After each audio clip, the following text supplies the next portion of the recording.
ಕೃಷಿ ವಿಶ್ವವಿದ್ಯಾನಿಲಯ ಸ್ಥಾಪನೆಯಾಗಿ 60 ವರ್ಷ ಆಗಿದೆ. ಅದರಲ್ಲಿ ಈ ಬಾರಿ 59ನೇ ಘಟಿಕೋತ್ಸವವನ್ನ ನಾವು ಆಚರಿಸ್ತಾ ಇದ್ದೀವಿ. ಈ 59ನೇ ಘಟಿಕೋತ್ಸವವನ್ನ 15ನೇ ತಾರೀಕು ಮೇ, ಈ ತಿಂಗಳ 15ನೇ ತಾರೀಕು ಅಂದ್ರೆ ಗುರುವಾರ ಬೆಳಿಗ್ಗೆ 11 ಗಂಟೆಯಿಂದ 12 ಗಂಟೆ 30 ನಿಮಿಷದವರೆಗೂ ನಮ್ಮ ಜಿಕೆವಿಟಿ ಆವರಣದಲ್ಲಿರುವಂತಹ ಡಾಕ್ಟರ್ ಬಾಬು ರಾಜೇಂದ್ರ ಪ್ರಸಾದ್ ಅಂತಾರಾಷ್ಟ್ರೀಯ ಸಭಾಂಗಣದಲ್ಲಿ ನಾವು ಏರ್ಪಾಡು ಮಾಡಿದ್ದೀವಿ.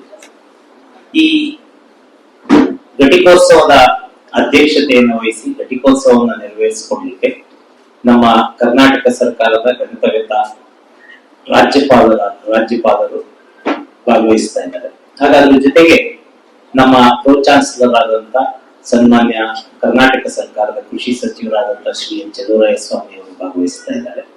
ಮತ್ತೆ ಘಟಿಕೋತ್ಸವದಲ್ಲಿ ಬಹಳ ಪ್ರಮುಖವಾದಂತಹ ಒಂದು ಭಾಗ ಅಂದ್ರೆ ಒಬ್ಬ ಪ್ರಖ್ಯಾತ ವಿಜ್ಞಾನಿ ಅಥವಾ ಪ್ರಖ್ಯಾತ ವ್ಯಕ್ತಿ ಆ ಘಟಿಕೋತ್ಸವದ ಭಾಷಣವನ್ನ ಮಾಡಬೇಕಾಗುತ್ತೆ. ಅದಕ್ಕೋಸ್ಕರ ನಾವೇನ್ ಮಾಡಿದೀವಿ, ಈ ಬಾರಿ ಡಾಕ್ಟರ್ ಅವಸ್ಥಿ ಅಂತ ಹೇಳಿ ಇಫ್ಕೋ ಚೀಫ್, ಈಗ ಇಫ್ಕೋ ಅಂದ್ರೆ ಎಲ್ಲರಿಗೂ ಗೊತ್ತಿದೆ, ಒಂದು ಫರ್ಟಿಲೈಸರ್ ಸಹಕಾರ ಸಂಘದ ತತ್ವದ ಅಡಿಯಲ್ಲಿ ಪ್ರಾರಂಭ ಆಗಿರುವಂತಹ ಒಂದು ರಸಗೊಬ್ಬರಗಳ ತಯಾರಿಕಾ ಒಂದು ಸಂಸ್ಥೆ. ಆ ಸಂಸ್ಥೆಯ ಮುಖ್ಯಸ್ಥರು ಹಾಗೂ ಭಾರತ ದೇಶದಲ್ಲಿ ಈ ರಸಗೊಬ್ಬರಗಳ ಬಗ್ಗೆ ಹಲವಾರು ವಿಷಯಗಳ ಬಗ್ಗೆ ಸಂಶೋಧನೆಗಳನ್ನ ಮತ್ತೆ ವಿಸ್ತರಣಾ ಕಾರ್ಯಗಳನ್ನ ಮಾಡಿರುವಂತಹ ಡಾಕ್ಟರ್ ಅವಸ್ಥಿ ಅವರು ಘಟಿಕೋತ್ಸವದಲ್ಲಿ ಪದವಿಯನ್ನ ಪಡಿತಾ ಇರುವಂತಹ ಎಲ್ಲ ವಿದ್ಯಾರ್ಥಿಗಳನ್ನ ಉದ್ದೇಶಿಸಿ ಭಾಷಣ ಮಾಡಲಿದ್ದಾರೆ. ಇದ್ರ ಜೊತೆಗೆ ಘಟಿಕೋತ್ಸವದಲ್ಲಿ ಇನ್ನೊಂದು ಬಹಳ ಪ್ರಮುಖವಾದಂತಹ ಅಂಶ ಅಂದ್ರೆ ತಮ್ಗೆಲ್ಲ ಗೊತ್ತಿದೆ, ಯಾರು ಈ ವಿದ್ಯಾಭ್ಯಾಸದಲ್ಲಿ ಸಾಧನೆಗಳನ್ನ ಮಾಡಿರ್ತಾರೆ ಅಂತ ಮಕ್ಕಳನ್ನ ಗುರುತಿಸಿ ಅವರಿಗೆ ಈ ಚಿನ್ನದ ಪದಕಗಳನ್ನ ಪ್ರದಾನ ಮಾಡುವಂತ ಕಾರ್ಯಕ್ರಮ ಬಹಳ ಪ್ರಮುಖವಾದಂತಹ ಭಾಗ ಯಾವುದೇ ಘಟಿಕೋತ್ಸವದಲ್ಲಿ. ಈ ಬಾರಿ ನಾವು ಕೃಷಿ ವಿಶ್ವವಿದ್ಯಾನಿಲಯದಿಂದ ತಮಗೆಲ್ಲ ತಿಳಿದಿರೋ ಹಾಗೆ ಸ್ನಾತಕೋತ್ತರ ಹಾಗೂ PhD ಡಿಗ್ರಿ ಪಡೆದಿರುವಂತಹ ವಿದ್ಯಾರ್ಥಿಗಳಿಗೆ ನಾವು ಚಿನ್ನದ ಪದಕಗಳನ್ನ ಗಣಿತವೇತ್ತ ರಾಜ್ಯಪಾಲರ ಕಡೆಯಿಂದ ನಾವು ಪ್ರದಾನ ಮಾಡಿಸ್ತಾ ಇದ್ದೀವಿ. ಈ ಚಿನ್ನದ ಪದಕದಲ್ಲಿ ಮೊದಲನೇ ಬಾರಿಗೆ ನಮ್ಮ ಕೃಷಿ ವಿಶ್ವವಿದ್ಯಾನಿಲಯದಿಂದ ಈಗ ತಮಗೆ ಆ ಚಿನ್ನದ ಪದಕ ಪಡೆದಿರುವಂತ ಒಂದು ವಿವರಗಳನ್ನ ಅಷ್ಟು ಜನರು ಸರ್ಕ್ಯುಲೇಟ್ ಮಾಡ್ತಾರೆ. ಬಹಳ ಮುಖ್ಯವಾಗಿ ಹೇಳುವಂತದ್ದು ಏನಂದ್ರೆ, ಇದರಲ್ಲಿ 13 ಚಿನ್ನದ ಪದಕ ಪಡೆದಿರುವಂತ ವಿದ್ಯಾರ್ಥಿ. ಅದಕ್ಕಿಂತ ಮುಂಚೆ ಈ ಬಾರಿ ನಾವು 1281 ವಿದ್ಯಾರ್ಥಿಗಳಿಗೆ ಈ ಘಟಿಕೋತ್ಸವದಲ್ಲಿ ನಾವು ಡಿಗ್ರಿಯನ್ನ ಪ್ರದಾನ ಮಾಡ್ತಾ ಇದ್ದೀವಿ.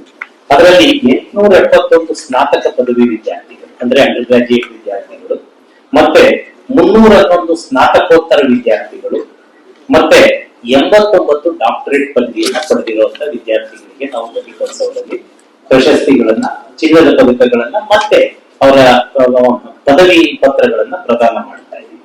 ಈ ಡಾಕ್ಟರ್ ಆಫ್ ಫಿಲಾಸಫಿನಲ್ಲಿ ಸುಮಾರು 14 ಚಿನ್ನದ ಪದಕಗಳನ್ನ ಮತ್ತೆ 10 ದಾನಿಗಳ ಚಿನ್ನದ ಪದಕಗಳನ್ನ, ಒಂದು ಆವರಣದ ಚಿನ್ನದ ಪದಕವನ್ನ, ಇದನ್ನ ನಾವು ಒಟ್ಟು 13 ವಿದ್ಯಾರ್ಥಿನಿಯರು ಮತ್ತೆ 3 ಜನ ವಿದ್ಯಾರ್ಥಿಗಳು ಪಡ್ಕೊಂಡಿದ್ದಾರೆ. ಇಷ್ಟು ಇದರಲ್ಲಿ. ಮತ್ತೆ ಸ್ನಾತಕೋತ್ತರ ಪದವಿ ಒಳಗೂ ಅಷ್ಟೇ ವಿದ್ಯಾರ್ಥಿನಿಯರು 23 ಜನ, ವಿದ್ಯಾರ್ಥಿಗಳು 5 ಜನ, ಒಟ್ಟು 25 ಚಿನ್ನದ ಪದಕಗಳನ್ನ ನಾವು ವಿತರಣೆ ಮಾಡ್ತಾ ಇದ್ದೀವಿ, ಪ್ರದಾನ ಮಾಡ್ತಾ ಇದ್ದೀವಿ.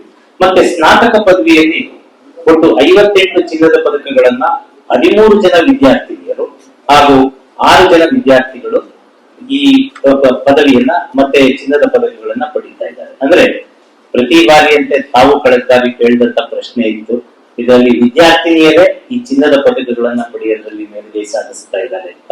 ಈ ವರ್ಷನೂ ಅದೇ ರೀತಿ ಬರ್ತಾ ಇರೋದ್ರಲ್ಲಿ ಸಿಂಹಪಾಲು ವಿದ್ಯಾರ್ಥಿನಿಯರ ಪಾಲಾಗಿದೆ ಈ ಒಂದು ಚಿನ್ನದ ಪದಕಗಳು. BSc ಅಗ್ರಿಕಲ್ಚರ್ ನಲ್ಲಿ ಈ ಚಿನ್ನದ ಪದಕವನ್ನ ಪಡಿತಾ ಇರುವಂತ PPTL ಅಂತ ಒಟ್ಟು ಇವರಿಗೆ 12 ಚಿನ್ನದ ಪದಕಗಳು ಮತ್ತೆ 4 ಸ್ಪಾನ್ಸರ್ಡ್ ಗೋಲ್ಡ್ ಮೆಡಲ್ ಅಂದ್ರೆ ದಾನಿಗಳ ಗೋಲ್ಡ್ ಮೆಡಲ್ ಬರ್ತಾ ಇದೆ. ಇವರ ತಂದೆ ಉದ್ಯೋಗದಿಂದ ಶಿಕ್ಷಕರು ಮತ್ತೆ ತಾಯಿ ಗೃಹಿಣಿ, ಅವರ ಮಾಹಿತಿಯನ್ನ ಈಗಾಗಲೇ ತಮ್ಮ ಜೊತೆ ಹಂಚ್ಕೊಳ್ತಾ ಇದ್ದೀವಿ.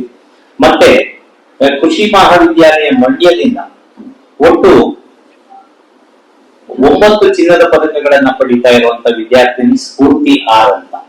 ಇವರು ತಂದೆ ಉದ್ಯೋಗದಲ್ಲಿ ದ್ವಿಚಕ್ರ ವಾಹನವನ್ನ ದುರಸ್ತಿ ಮಾಡುವಂತ ಮೆಕ್ಯಾನಿಕ್ ಆಗಿದ್ದಾರೆ.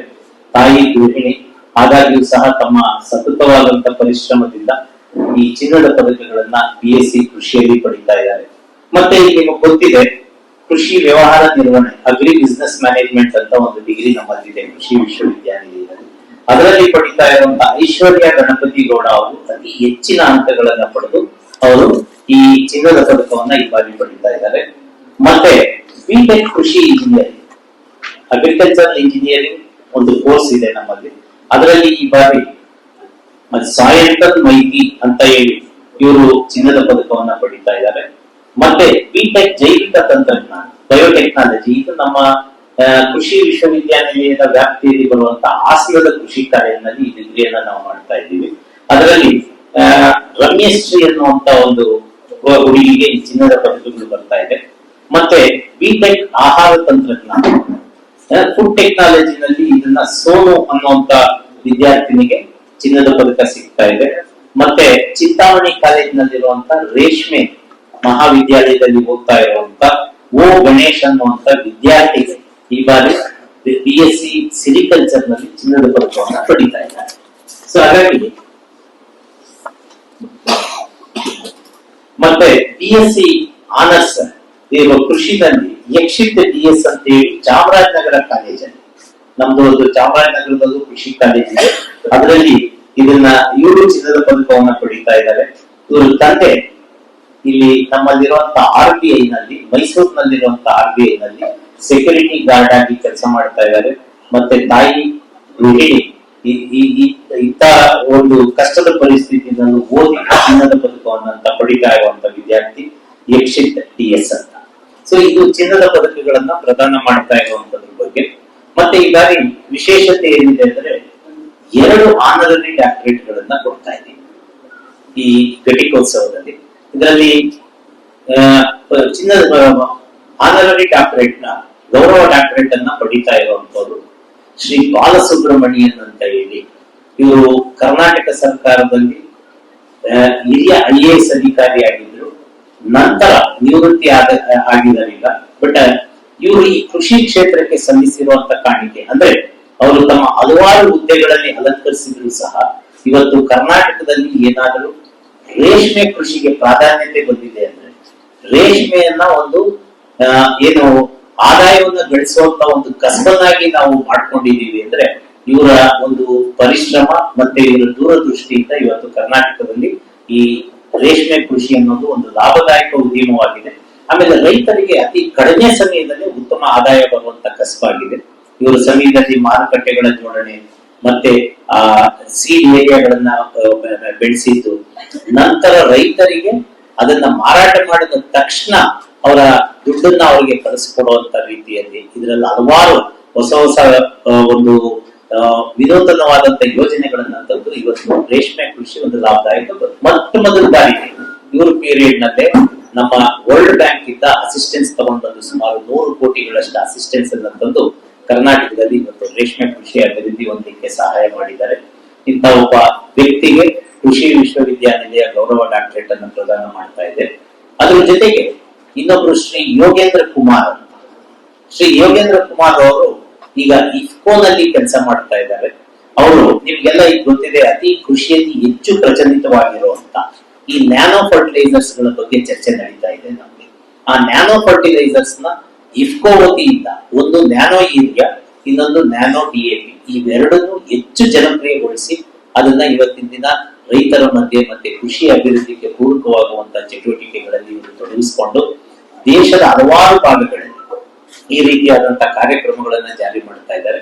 ಹಾಗೂ ಕೃಷಿ ಅಭಿವೃದ್ಧಿಗೆ ಅವರ ಒಂದು ಈ ತರ ಯೋಜನೆಗಳು ಸಹಕಾರಿಯಾಗಿದೆ. ಅದರ ಜೊತೆಗೆ ತಮ್ಮ ಕಂಪನಿ ವತಿಯಿಂದ ಈಗಾಗಲೇ ಹಲವಾರು ಕೃಷಿ ಸಂಬಂಧಿತ ಚಟುವಟಿಕೆಗಳನ್ನ ದೇಶಾದ್ಯಂತ ವಿಸ್ತರಿಸ್ತಾ ಇದ್ದಾರೆ. ಇವರಿಬ್ಬರಿಗೂ ನಾವು ಆ ಗೌರವ ಡಾಕ್ಟರೇಟ್ ಅನ್ನ ಈ ಬಾರಿ ನಮ್ಮ 59ನೇ ಘಟಿಕೋತ್ಸವದಲ್ಲಿ ಪ್ರದಾನ ಮಾಡ್ತಾ ಇದ್ದೀವಿ.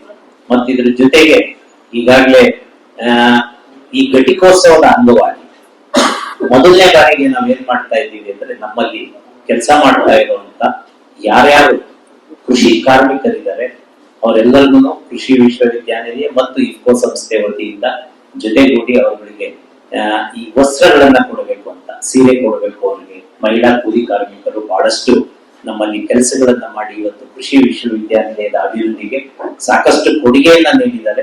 ಅವ್ರನ್ನ ಈ ಸಂದರ್ಭದಲ್ಲಿ ಗೌರವಿಸಬೇಕು. ಅಂದ್ರೆ ಇದು ಕಾನ್ವೊಕೇಶನ್ ಒಳಗೆ ನಡೆಯುವಂತದ್ದಲ್ಲ, ಯಾಕಂದ್ರೆ ಕಾನ್ವೊಕೇಶನ್ ನಲ್ಲಿ ಸ್ಟ್ರಿಕ್ಟ್ ಆಗಿ ಆ ಪ್ರೊಸೀಜರ್ ಪ್ರಕಾರ ಮಾಡಬೇಕಾಗಿರೋದ್ರಿಂದ ಆ ಕೃಷಿ ಕಾನ್ವೊಕೇಶನ್ ಹೊರ ಪ್ರದೇಶದಲ್ಲಿ ಇವನ್ನ ನಾವು ಅದನ್ನ ವಿತರಣೆ ಮಾಡಿ ಅವ್ರನ್ನ ಸನ್ಮಾನಿಸುವಂತ ಒಂದು ಸಣ್ಣ ಕಾರ್ಯಕ್ರಮವನ್ನು ಸಹ ಈ ಸಂದರ್ಭದಲ್ಲಿ ನಾವು ಹಾಕೊಂಡಿದ್ದೀವಿ.